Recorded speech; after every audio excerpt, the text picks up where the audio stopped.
Good morning, class. My name is Carolina Lopez, and this is my persuasive speech. Today, my audience is virtual again. This is my sister and her husband. Say hi. Okay, perfect. Okay, I'm gonna set them down next to the computer. Power on. Bluetooth. I will be using my microphone today. Okay. Good morning, class. My name is Catalina Lopez, and today I'll be giving a persuasive speech on texting and driving. The three influential elements of my persuasive speech are dangers of texting and driving, the laws of texting and driving, and finally, how to prevent yourself from texting and driving. Do you check your cell phone quickly at a stoplight or stop sign just to inform someone you are on your way? Or you are in such a rush that you send that insignificant text while you are driving? The average length it takes to read a text message and reply back is about 5 seconds.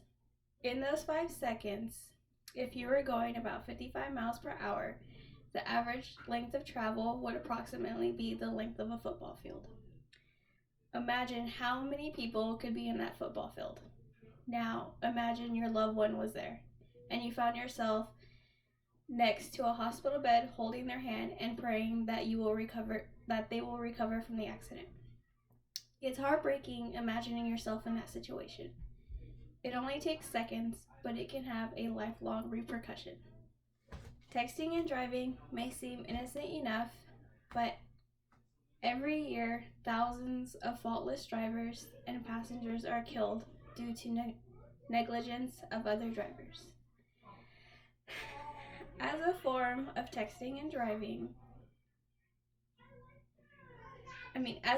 distracted driving, texting and driving causes drivers to take their eyes off the road and hands off the wheel.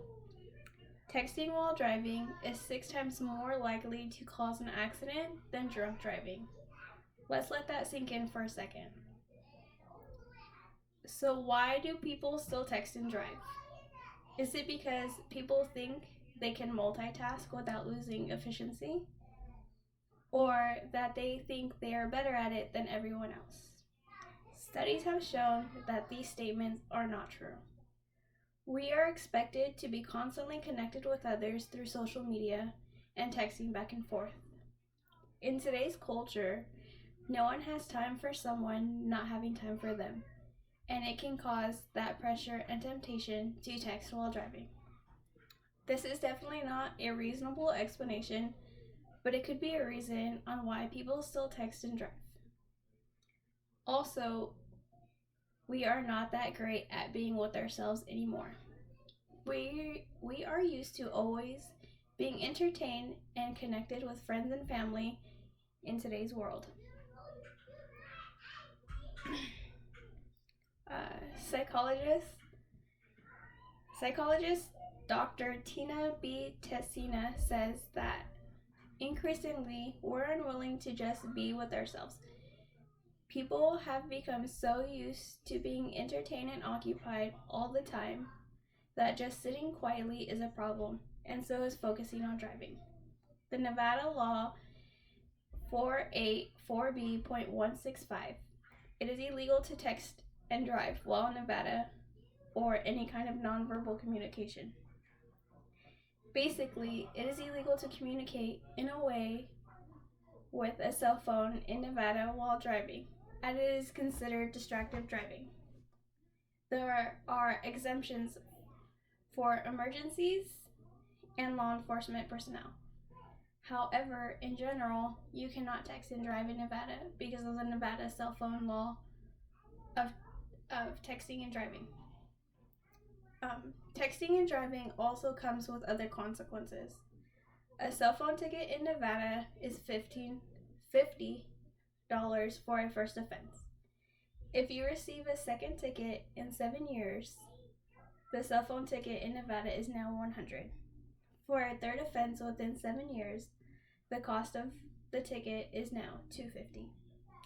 Anyone who receives a cell phone ticket also pays court costs, which can double the cost of the ticket. There are additional penalties if the offense occurs in a work zone. I would rather use that money for my family than pay a fee, and I'm sure most of you feel the same way. A texting driver can also face criminal charges. First, a texting driver may receive a ticket for violation of Nevada Law 484B.165, using a cell phone while driving. In addition, if an accident occurs, the driver may face charges of vehicle manslaughter, reckless driving, or other charges. A driver may also face criminal charges for texting, depending on the harm that occurs and the specific actions of the driver. Texting and driving happens daily all around the United States. So, how can we stay safe from these temptations? Out of sight and out of mind is always a good way. If it is not visible, then we won't feel as tempted, and if we do have that temptation, our phone will be out of arm's reach. Although I do understand most of us use our Google Maps while we drive or listen to music on our phones. If out of sight, out of mind is not for you, then there are other things to help you stay safe while driving. There have been multiple applications developed for your cell phone to help us stay safe while driving. One of the apps are Text and Drive Auto Response. This is the app I have, and I use it on a daily basis.